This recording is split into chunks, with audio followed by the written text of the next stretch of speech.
Halo pemirsa sekalian, kita kembali lagi ke panggung yang penuh dengan sandiwara, di mana kita harus mendalami peran masing-masing. Baik, terima kasih untuk kalian yang sudah mau mensupport BP Channel. Mari dukung BP Channel untuk tembus 1000 subscriber ya.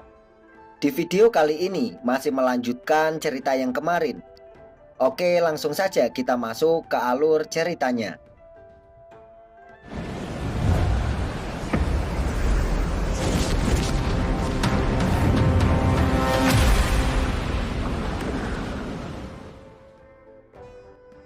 Cerita dibuka dengan menampilkan pemandangan kota Huamukwan yang terletak di wilayah netral Chongyun.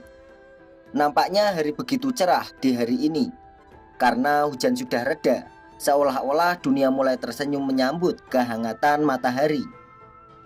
Lalu scene berganti menyorot Banjo, yang bertanya tentang Hyugo, apakah dia sudah kembali dari misinya. Perkataan itu segera diiyakan oleh Koryeong, tapi untuk hasilnya nihil, karena hujan saat itu sangatlah deras. Mau bagaimanapun Banjo tidak bisa menyalahkan Hyugo, karena misinya gagal. Memang cuaca saat itu sangat tidak mendukung untuk melacak seseorang. Jika begitu, maka pembuat onar dari Sekte Langit Utara beruntung. Tapi Banjo sedikit tidak terlalu yakin dengan hasil yang didapat. Dirasa tumben sekali kupu-kupu pelacak kembali dengan tangan kosong. Setahunya dia selalu berhasil tentang masalah melacak sesuatu. Setelahnya Banjo menyuruh Koryeong untuk menyampaikan pesannya, bahwa sekarang Hyugo bisa istirahat terlebih dahulu. Melihat ekspresi masternya kurang puas dengan hasil ini, Koryeong berinisiatif untuk menyuruh Hyugo untuk mencari lagi besok. Karena dia tahu para ketua sekte sangat menunggu kabar baik itu. Entah apa yang dimaksud Hyugo tidak membawa hasil tentang misinya itu. Bahwa kita tahu di malam itu dia telah bertemu dengan Yehwa dalam keadaan yang lemas. Dilanjutkan Banjo yang membalas perkataan Koryeong. Alasan mereka menolong orang-orang itu hanyalah sebagai bentuk penghormatan mereka, karena telah menjadi tamu langganan di kota Huamukwan ini. Di sana Banjo mengusulkan pemikirannya. Untuk kali ini dia mengajak para bawahannya supaya berpikir ulang setelah nenek-nenek dari Sekte Api Timur menyebarkan rumor soal iblis darah besi yang telah dia bicarakan kemarin. Memang untuk usulan itu diterima oleh Koryeong, namun dia juga bertanya-tanya, kenapa masternya berpikir seperti itu?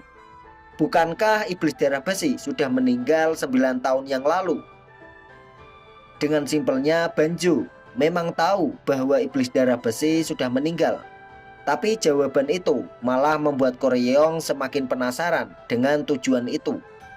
Dan bertanya kenapa masternya harus berbohong pada para tetua Sekte Api Timur mengenai informasi ini.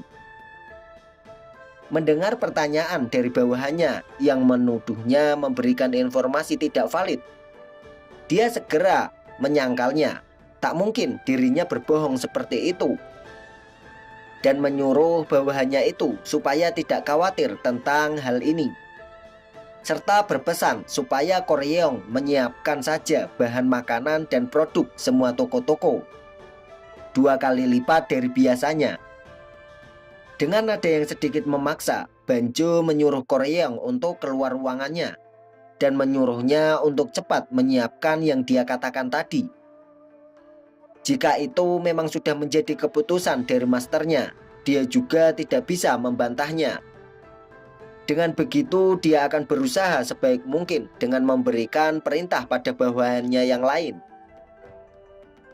Tapi saat Koryeong sedang berjalan keluar dari ruangan Banjo, ternyata dia sudah dihadang oleh Hyugo yang sedang bersembunyi di balik dinding. Di saat Koryeong mulai mendekatinya, Hyugo memanggilnya dengan memelankan suara. Dan sepertinya ada sesuatu yang ingin dia katakan kepada Koryeong dengan serius. Dilanjutkan, dia yang celingak-celinguk mengamati keadaan di sekitar sana.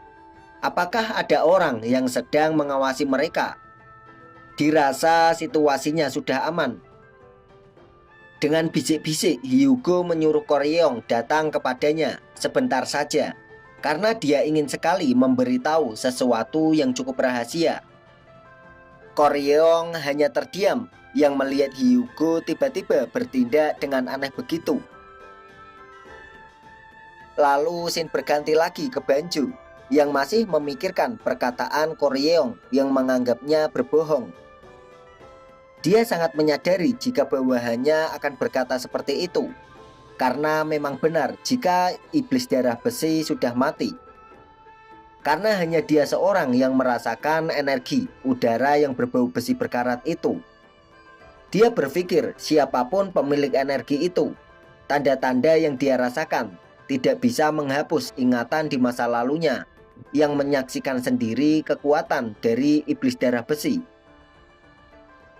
Dilanjutkan Banju yang mengingat saat kejadian besar itu terjadi yang disebabkan oleh makhluk paling jahanam dan juga orang yang disebut sebagai pencipta rasa takut bagi mereka yang berhadapan dengannya, yaitu iblis darah besi yang telah membuat dunia ini sangat kacau dengan kehadirannya. Tidak sedikit orang yang telah dibuat menderita dengan ulahnya itu di masa lalu. Dan semua orang-orang yang berada di benua ini berteriak meminta tolong kepada siapapun itu. Mereka hanya ingin meminta untuk menghentikan ulah dari iblis darah besi. Jika tidak, maka dunia akan musnah karenanya. Di saat-saat genting itu, muncul secercah cahaya terang bagi mereka semua, yaitu satu-satunya orang yang mampu melawan iblis darah besi yang membabi buta, dan satu-satunya pedang yang mampu membunuh iblis darah besi, yaitu kakak kandungnya sendiri yang bernama Tetua Yoma-bae. Ulahnya memang sudah membuat kakaknya sendiri sangat marah karena perbuatan yang dilakukannya telah merusak keseimbangan di dunia ini. Jadi mau tidak mau dia harus turun tangan sendiri untuk menghentikannya. Selama 11 bulan purnama, kedua saudara itu bertarung. Waktu itu memanglah terbilang sangat lama karena mereka berdua mempunyai kekuatan yang sangat luar biasa dibandingkan orang-orang pada umumnya. Dan pada akhirnya iblis darah besi kalah. Di pertarungan itu, kakaknya telah membuatnya mempunyai luka yang cukup parah karena salah satu bola matanya harus tercongkel. Di saat itu, kakaknya berpesan kepadanya bahwa sekarang dia tidak bisa menggunakan jurusnya lagi karena luka tersebut sudah cukup bagi kakaknya untuk memperingatinya. Di saat itu, Tetua Yoma-bae akan membiarkan iblis darah besi hidup. Namun dia meminta untuk hidup seperti akar yang di dalam tanah. Mendengar peringatan itu, seolah-olah dia mentertawakan sikap kakaknya yang sangat lembek untuk membunuhnya. Setelah beberapa saat dia menyembuhkan lukanya, iblis darah besi kembali muncul ke dunia ini. Bersamaan dengan munculnya itu, sebuah pintu iblis yang seperti neraka telah terbuka dan terlihat sangatlah mengerikan.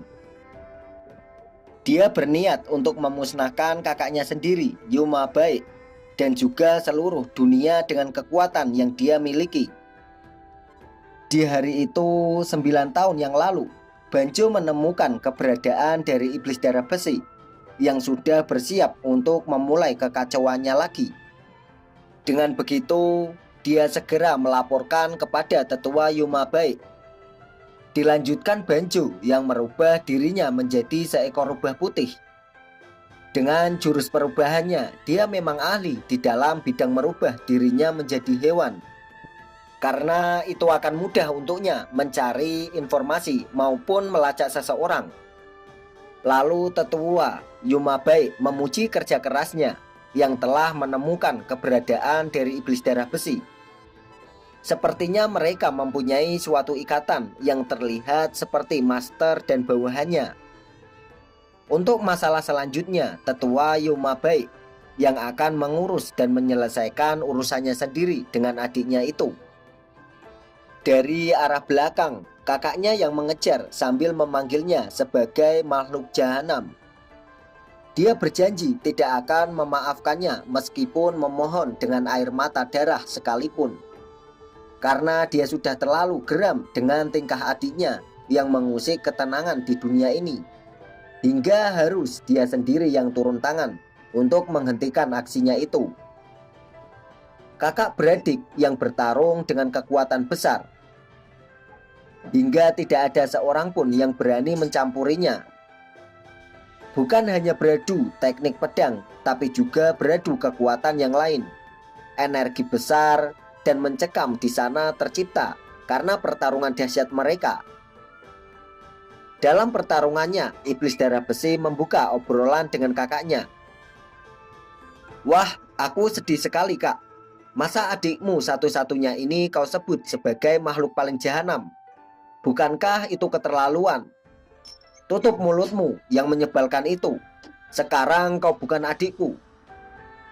Setelahnya dia mengeluarkan jurus pamungkasnya yang bernama Hembasan Seribu Pedang. Salah satu bola mata iblis darah besi hilang berkat perbuatan kakaknya. Mumpung suasana menjadi begini, dia mencoba juga untuk mencukil bola mata kakaknya. Dilanjutkan, dia mengeluarkan jurus pamungkasnya yang bernama Amarah Iblis Darah Besi dan menantang kakaknya untuk maju. Lalu benturan energi yang kuat terjadi di sana. Seketika suasana di sekitar sana terlihat sangat menyeramkan dan terjadi ledakan energi yang sangat besar sampai-sampai membuat bukit-bukit batu di sana ikut hancur karena efek pertarungan kakak beradik itu. Selesainya bertukar serangan yang mematikan, iblis darah besi berkata, "Rupanya kakakku sedang marah besar. Kakak tahu, saat marah pun kakak masih bersikap murah hati." Ternyata iblis darah besi kalah telak saat beradu kekuatan. Dia mendapat luka yang cukup fatal di saat-saat terakhirnya.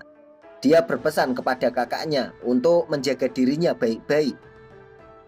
Di dalam lubuk hatinya yang terdalam, Yoma baik sangat menyesal melakukan perbuatan ini, sampai-sampai air matanya tidak terbentung lagi. Dan itulah yang menjadi akhir dari iblis darah besi. Akan tetapi, makhluk iblis menyeramkan yang dibawa oleh iblis darah besi telah membuka matanya. Mulut berukuran raksasa itu terbuka seolah-olah akan menghisap seluruh benda yang ada di atas dunia. Serta makhluk iblis itu mengeluarkan teriakannya yang sangat menggema, seperti di neraka. Dalam sekejap seluruh dunia diselimuti oleh ketakutan karena mendengar teriakan yang membuat mental mereka menciut. Mau bagaimanapun, peristiwa besar itu sudah terjadi 9 tahun yang lalu. Bisa jadi yang dirasakan energi saat itu hanya sebuah ilusi yang dibuat oleh obsesinya yang terlalu berlebihan. Saat itu Banju tidak bisa melepaskan matanya dari iblis darah besi di saat dia terjatuh setelah bertempur. Saat orang yang paling ditakuti di seluruh dunia terjun bebas, yang dilihat Banjo hanyalah sorotan matanya yang terlihat sangat berbeda. Karena sorotan mata itu bukan sebagai mata seorang penjahat. Bagaimanapun itu terlihat sangat jernih seperti pandangan anak-anak. Wajar saja jika Banjo sangat khawatir. Setelah beberapa hari yang lalu, dia merasakan energi yang sama seperti milik iblis darah besi. Karena dia yang melihat langsung kekuatan dahsyat saat itu, yang bertarung selama 11 bulan purnama dengan kekuatan yang tidak main-main. Lalu scene berganti ke Hyugo yang masih mengajak Koryeong untuk mengikutinya untuk menuju ke suatu tempat. Dari gerak-geriknya saja sudah sangat terlihat bahwa dia ingin menunjukkan sesuatu yang sangat penting. Selama perjalanan mereka, Hyugu bertindak sangat aneh. Sampai-sampai Koryeong sangat kesal melihat tingkahnya, seperti anak kecil yang menyembunyikan makanan. Setelah sampai di tempat yang dimaksud, Hyugo segera membuka pintu ruangan tersebut untuk memperlihatkan yang dia maksud. Dengan begitu, tatapan Koryeong langsung berubah setelah melihat sesuatu yang disembunyikan Hyugo. Ternyata yang di dalam ruangan itu adalah Yehwa yang sedang tertidur dengan pulas. Ternyata Hyugo membawa hasil setelah menjalankan misinya. Namun laporan yang dia berikan sangatlah berbanding kebalik. Seketika Koryeong bertanya-tanya, siapa anak perempuan yang ada di depannya itu? Apakah dia? Sebelum dia menyelesaikan perkataannya, scene berganti lagi yang memperlihatkan ikan-ikan yang berenang dengan bebas di sungai. Dengan tiba-tiba Tanyu mengagetkan ikan-ikan itu dengan menjeburkan kepalanya ke dalam air dan berniat ingin menangkap ikan-ikan tersebut untuk mereka santap. Dengan susah payah, Tanyu mencoba menangkap ikan itu. Di sana Bira hanya menyaksikan Tanyu yang mencoba untuk menangkap. Sepertinya Tanyu tidaklah jago soal menangkap seperti ini, hingga ikannya harus terlepas lagi. Dengan sedikit kesal, dia berkata, sayang banget nyaris tertangkap. Tapi sepertinya aku sudah mulai terbiasa dengan hal ini. Di percobaan selanjutnya, aku pasti bisa menangkap ikan-ikan ini. Aduh, memang kakak pernah menangkap ikan sebelumnya? Tentu saja. Sudahlah, kamu cukup melihatnya saja. Apa yang akan kulakukan? Waktu kecil aku dapat banyak ikan sambil main sama temanku. Jadi percayalah dengan kakak ini. Dilanjutkan Tanyu yang masih berusaha menangkap ikan-ikan itu lagi. Setelah melihat Tanyu yang sangat amatir soal menangkap ikan, di dalam hatinya Bira berkata bahwa sebenarnya dia tidak percaya bahwa Tanyu akan mendapatkan ikan. Lalu Bira menanyakan apakah teman yang dia cari, teman masa kecil yang dia ceritakan saat perjalanan ke sini. Sebelum pertanyaan itu dijawab, Bira sangat terkejut karena Tanyu mampu menangkap ikan. Dia tak menyangka ternyata ada juga ikan yang bisa ditangkapnya. Dengan begitu Tanyu merasa sangat girang dan sedikit menyombongkannya ke Bira dengan langsung menekan kepalanya. Dia berkata, lihatlah apa yang sudah dia katakan. Dirinya pasti bisa menangkapnya dengan mudah. Pasti tetua kambing juga senang dengan jumlah segini. Setelahnya dia menjawab pertanyaan Bira. Dia sudah berjanji kalau dia menjadi seorang jenderal, maka dia akan segera menemuinya lagi. Karena di waktu akan berpisah, dia mengatakan akan menjadikan temannya itu sebagai bawahannya. Namun Bira langsung menyangkal perkataan itu dengan mengatakan sebuah kenyataan yang cukup membuat Tanyu langsung tersentak. Jika dilihat, bukankah Tanyu ini yang bawahan? Dilihat dari pakaiannya juga, tampaknya masih di tingkat prajurit. Dengan sedikit canggung, Tanyu hanya menjawabnya dengan kata-kata mungkin. Tanyu yakin bahwa temannya itu sedang menunggunya, jadi dia harus bergerak lebih cepat untuk menemukan. Di dalam hatinya dia mengatakan jika memang benar apa kata wanita yang telah melepaskannya, bahwa Sohyul sudah meninggal. Setidaknya dia harus menuangkan alkohol ke makamnya supaya hatinya menjadi lebih lega.